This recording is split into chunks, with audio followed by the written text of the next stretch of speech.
Hello everyone, welcome to our YouTube channel Incliners Hub.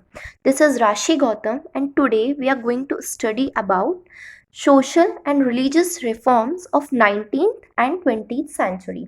जिसमें से हमारा जो पहला टॉपिक है वो ब्रह्म समाज है। जैसा कि आप सिंबल देख रहे होंगे ब्रह्म समाज का, इसमें आपको कई धर्मों के प्रतीक चिन्ह दिखाई दे रहे होंगे।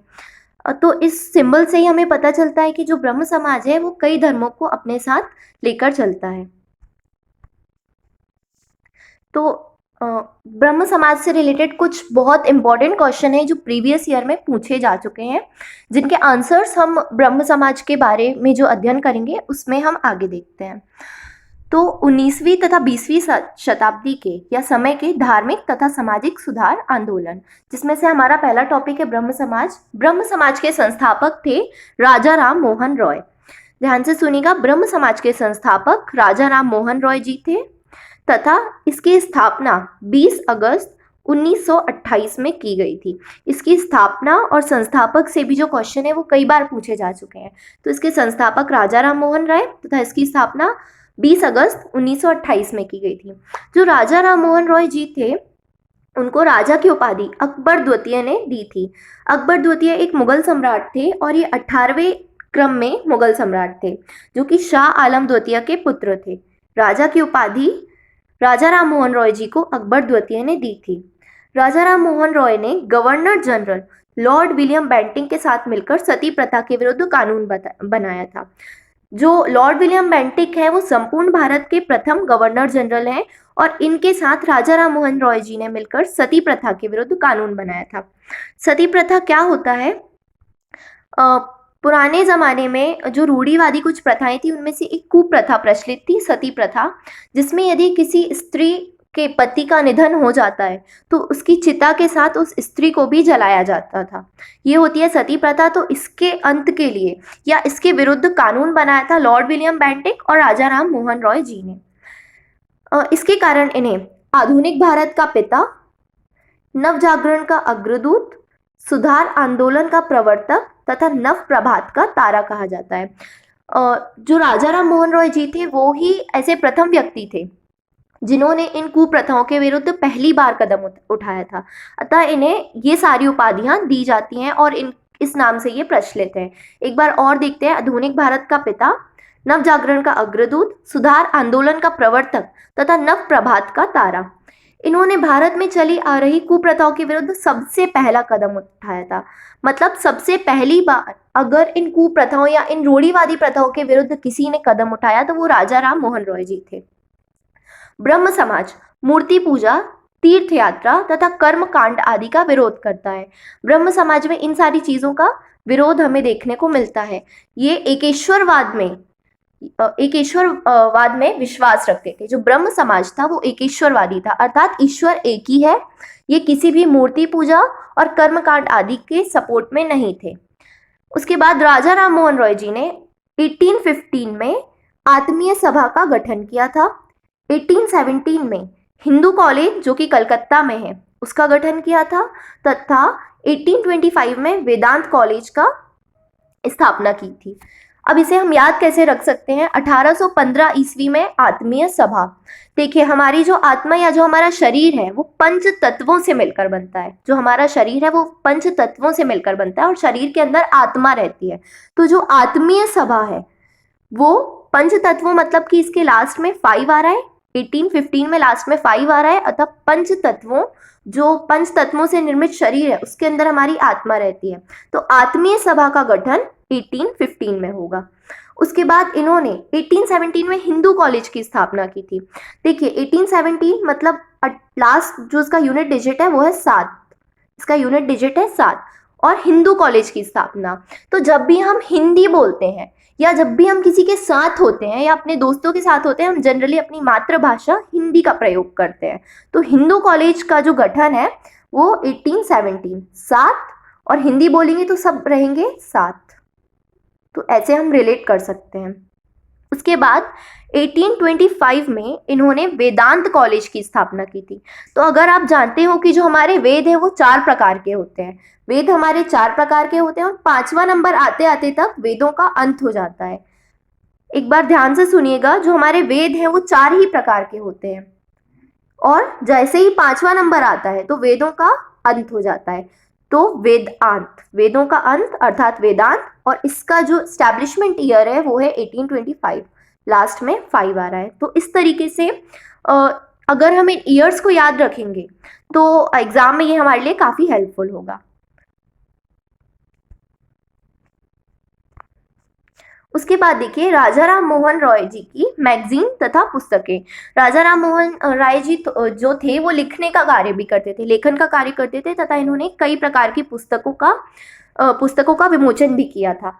तो इनका जो पहली मैगजीन थी वो थी संवाद कौमुदी, दूसरी मैगजीन थी मिरातुल अखबार, और तीसरी थी ब्रह्मोनिकल। इसको हम याद कैसे रख सकते हैं, इनका नाम है राजा राम मोहन रॉय। तो इसमें हम यदि देखें तो राम शब्द आता है, और प्रभु राम के साथ हम संवाद करते हैं। प्रभु राम के साथ हम क्या करते हैं, संवाद। हम जनरली अपना जो भी डिस्कशन है, अपनी प्रॉब्लम है, वो भगवान राम के साथ करते हैं। तो संवाद कौमुदी राजा राम मोहन रॉय से रिलेट हो जाएगा। उसके बाद मिरातुल अखबार। अब देखिए इनका नाम राजा राम मोहन रॉय है, तो जो राजा हैं उनके चर्चे अक्सर अखबार में होते रहते हैं। तो राजा राम मोहन रॉय, इनका एक और जो मैगजीन थी वो थी मिरातुल अखबार, और उनकी जो तीसरी मैगजीन थी वो थी ब्रह्मोनिकल। इसको हम ऐसे रिलेट कर सकते हैं कि ब्रह्म समाज की स्थापना की थी राजा राम मोहन रॉय जी ने, तो इनकी मैगजीन का नाम भी क्या हो जाएगा, ब्रह्मोनिकल। इसके अलावा इनकी दो अन्य पुस्तकें हैं, अ गिफ्ट टू मोनोथिज्म या एकेश्वरवादियों को उपहार। देखिए एकेश्वरवाद का नाम आपको यहाँ पे भी मिल जाएगा, क्योंकि जो ब्रह्म समाज है वो एकेश्वरवादी था, एक ही ईश्वर में विश्वास रखता था। और इन्हीं की जो दूसरी पुस्तक है वो है precept of Jesus, precept of Jesus. तो इसी कारण राजा राम मोहन रॉय जी को भारतीय पत्रकारिता का अग्रदूत भी कहा जाता है। ये सारे नाम आप बहुत अच्छे से ध्यान रखिएगा कि किस नाम से इन्हें जाना जाता है। पहले भी हमने इनके कुछ नाम पढ़े हैं, और एक नाम ये भी है कि भारतीय पत्रकारिता का अग्रदूत, ये भी राजा राम मोहन रॉय जी को कहा जाता है। उसके बाद देखिए राजा राम मोहन रॉय जी के पश्चात देवेंद्रनाथ टैगोर ने ब्रह्म समाज का कार्यभार संभाला। जो ब्रह्म समाज था, जब राजा राम मोहन रॉय जी उसका कार्यभार नहीं संभाल रहे थे, तो उस समय देवेंद्रनाथ टैगोर जी ने ब्रह्म समाज का कार्यभार संभाला था, देवेंद्रनाथ टैगोर।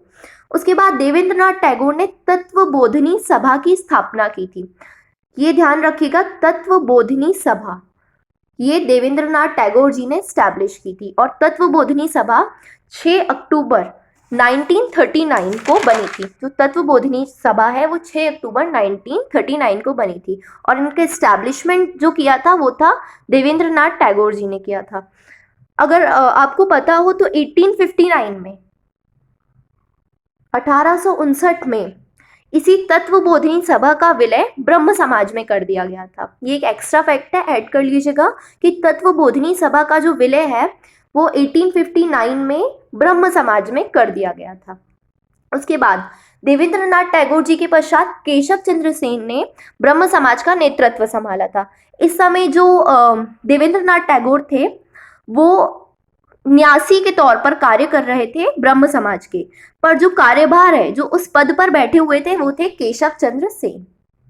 तो ये याद रखिएगा कि केशव चंद्र सेन ने ब्रह्म समाज का नेतृत्व संभाला था, और केशव चंद्र सेन जी के नेतृत्व संभालने के बाद ही, कुछ समय बाद ही, जो ब्रह्म समाज था वो 2 भागों में विभक्त हो गया था। वो कैसे हुआ था वो हम आगे देखते हैं। केशव चंद्र सेन जी का जो व्यक्तित्व था वो उदारवादी था, अतः इस समय ईसाई, मुस्लिम, पारसी और चीनी धर्म की पुस्तकों का पाठ ब्रह्म समाज की सभाओं में किया जाने लगा। केशव चंद्र सेन जी के द्वारा ईसाई, मुस्लिम, पारसी और चीनी धर्म की पुस्तकें।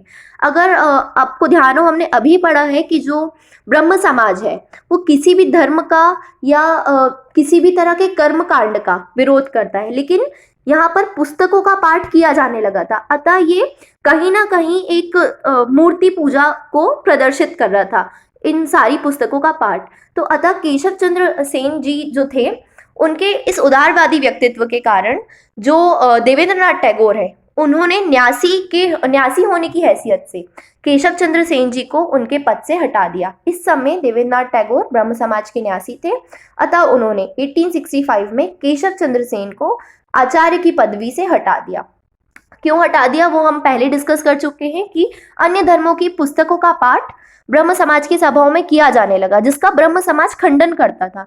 ये ब्रह्म समाज की मूल भावना का खंडन हो रहा था। अतः देवेंद्रनाथ टैगोर जी ने केशव चंद्र सेन को आचार्य के पद से हटा दिया। इसके पश्चात केशव चंद्र सेन ने नवीन ब्रह्म समाज का गठन किया।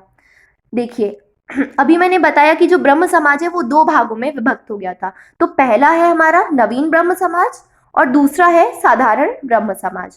तो नवीन ब्रह्म समाज का जो गठन है वो केशव चंद्र सेन जी ने किया था, और जो साधारण ब्रह्म समाज है उसका गठन शिवनाथ शास्त्री और आनंद मोहन बोस जी ने किया था। ये ध्यान रखिएगा कि नवीन ब्रह्म समाज का गठन केशव चंद्र सेन और साधारण ब्रह्म समाज का गठन शिवनाथ शास्त्री एवं आनंद मोहन बोस जी ने किया था। और जो ब्रह्म समाज है उसका जो गठन है वो राजा राम मोहन रॉय जी ने किया था, वो आप अच्छे से जानते हैं। तो thank you for watching. Please like, share and subscribe our YouTube channel for more updates. Thank you.